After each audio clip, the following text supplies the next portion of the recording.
This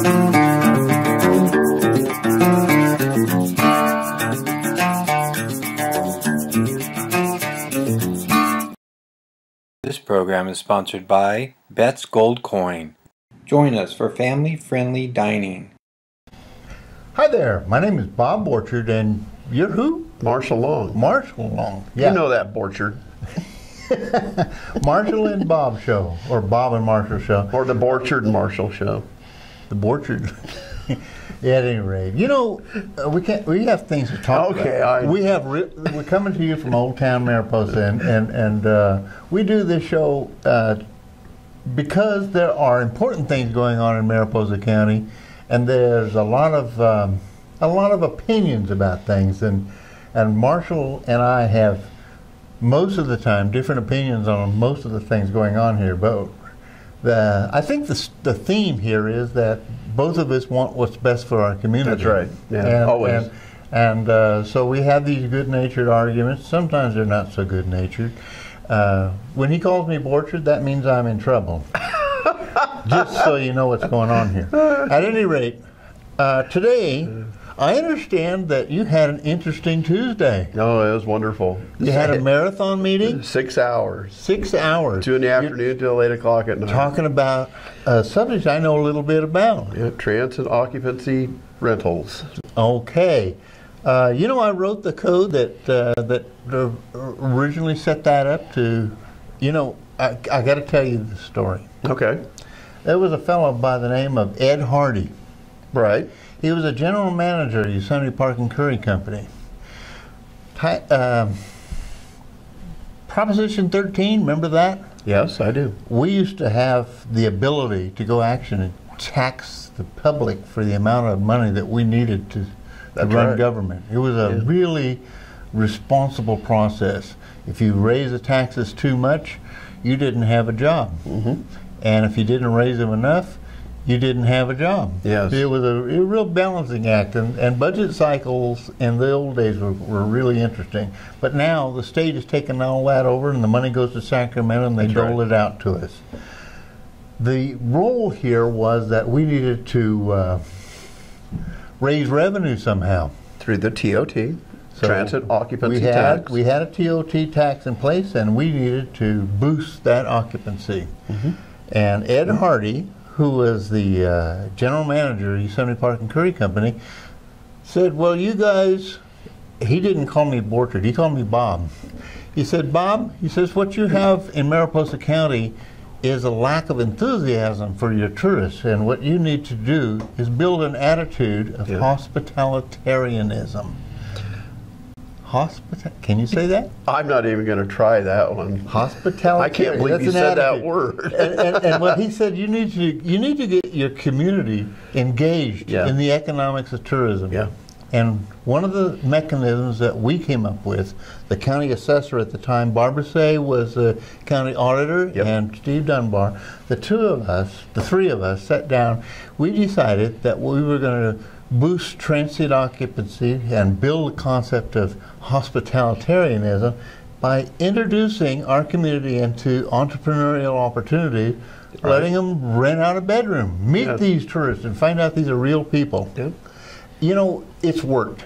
We are one of the more hospitable visitor sites in the country. And I hear that all the time. When people come to Mariposa, they say, well, we finally got to meet and talk and visit with Americans. Yeah. They've been all over the United States, but in Mariposa County, they actually get to meet people.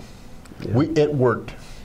And you know, one of the things that I find very satisfying is that we have a lot of foreign tourists that go into the visitor center here in town that the Chamber of Commerce operates for the county, and so many of them say, "This is the nicest town and the nicest people we've ever met in the United States," and it's really a compliment to our citizens here that hospitalitarianism is so well ingrained in us. We have a game with multi-syllable words with Marshall. Yeah, you're very magnanimous about that. Okay, so now you're going to screw it all up. Not me. No, not me. But you forgot one thing that you talked about bed and breakfast. That's what folks started, was the bed and breakfast industry in Mariposa County. Well, something else that's come along is vacation rentals, VRBOs, vacation rental by owners. Completely different. B&Bs, as you well know, has occupants. They're all the time. The folks live there. That was my genius. That's if you're going to have a guest in your house, you're going to make sure that guest conforms to the neighborhood rules and ethics. You're not going to have loud, rowdy teenage parties and that sort of thing. It's going to fit into the neighborhood. Yeah. It's your home. Yes, and you're going to protect that. And you're living there. And we said you could go in and do that. All you needed to do is pay transient occupancy tax. That's correct. And we created some rules for public health and safety rules and that sort of thing. Someplace along the line it got changed. Yeah, now we have VRBOs, which is vacation rental by owner. And the occupants, they don't have to be there. No, the absentee. Yeah, they're absentee. And, so they rent out the whole house. And pretty large groups, and sometimes it gets a little raucous. Yeah, you could say that. And so now we're going to put in some new rules to make things a little bit more complicated. Well, it's going to be more complicated. I think the biggest issue with our planning director is public safety. You think about it, you have a private residence, an R3. This home is built as a private residence. It's not a commercial building. And you're allowing a commercial operation to go on in that non-commercial building. Okay. It's completely different if you have the occupants living there, because they can control what's going on there. But if you have a VRBO, how many people show up? You really can't control it. So and what happens is you create safety hazards and fire hazard and public nuisances. Public nuisances, and the biggest concern for our environmental health director is our septic systems. Those homes that have a private septic system, not on a. They weren't designed for that occupancy load, is what you're telling me. That's correct. And you have 30 people come into a house designed for 2 per bedroom. So you got a 3-bedroom house, that's 6 people. All of a sudden you have 20, 30 people show up. What happens is that flow of effluent into the septic tank, how they work is the effluent goes into the tank, the solid settle to the bottom, and then the water, the rest of the water passes on to the leach field. They're designed for a specific flow rate. And if you overwhelm that, the solids go out into the leach field, plug it up, and then you have a system that fails, which is a public health hazard. Okay. What was proposed is a limit of 10 maximum occupants per vacation rental home. There's no limit on the B&Bs. There's other rules that are being proposed too, from the standpoint of structural amenities and that sort of thing, as I understand it. What we're concerned about is, well, I don't know if you've heard of Airbnb, but it's a vacation rental system that's set up through the internet. We Linda and I rented out the house in town for a couple of years. Okay. And so we did most of our rentals on Airbnb, and it was, under the rules, we didn't have to live there. Right. We did, it was Linda's house, and that's the one we're living in right now. But what's happening is the state government's starting to perk their ears up. Local governments are also, because a lot of the Airbnbs are not paying the TOT to the county or the city that they happen to be in, and of course the counties and cities want to collect those funds. But at the same time, it's completely unregulated. But it's the money. It's money. That's right. It's about the tax revenue. And of course, when somebody doesn't have to pay taxes, and if somebody else does, you're creating an unfair economic advantage. I understand all that. But also, as a county supervisor, I have to be concerned about public safety. Well, I want to focus in on the issue of how this got to be, you know, these 10 or 15 people. Originally, the concept was we had a bedroom, you know, so right. Mom and Pa Kettle would have guests. It might include 2 or 3, you know, with mom and dad and a kid or something like that.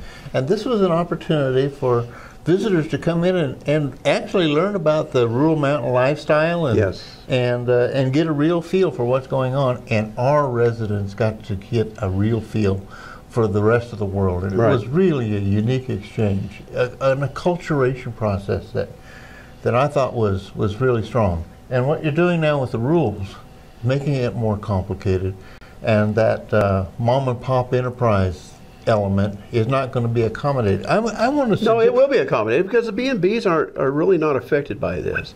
There's no the ones that are already in operation? No, the B&Bs, bed and breakfasts, are not included in the limitation of occupancy. It's the VRBOs, the non-occupied, that are being limited. Okay. Because there's no control on how many people show up at that house. And even talking to the folks who are in the industry, a lot of times, and they say on their website, we only accept this many people, you can't bring more than this, and say 5 times out of 10. So the mom and pop operations aren't going to be affected? No. Okay. Well, I'm feeling a lot better then, because that was something that bothered me. What we started out doing here was a good thing, and it has been very productive. It has done great things for our community, I think. But again, just to reinforce this, our main concern is over occupancy of a residential structure, and the overwhelming of private septic systems. Okay. I feel a lot better about this now. You know, it's a good thing for us to talk once in a while and get this stuff sorted out, because the way it came back to me was that you guys were going to screw up something that some of us old-timers spent a lot of time crafting and thinking about, and it has been really successful in our county. We have a really hospitable community, and visitors love our county. And I hate to see it get too big and commercialized. The thing is we're trying to get ahead of the state regulations so that possibly we can help shape those state regulations so that they aren't more invasive than they could be. So, I have something to say on that. I've got to get the last word. Okay. He's given me the high sign that we're going to be cut off. Okay. But the state has this propensity to create one size fits all. Oh yeah. And so when they get finished with whatever they're going to do, I guarantee you it's going to work well in LA and San Francisco, and it's going to be a nightmare for Mariposa. Well, hopefully we're going to take the lead this time and show the way.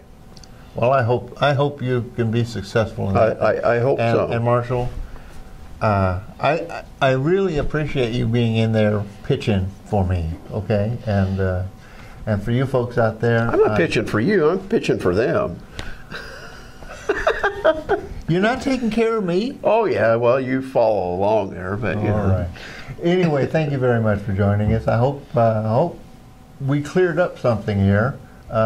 This is kind of an important element in our community, our transient occupancy and our hospitality. We're a visitor community, and we have been very successful in that regard.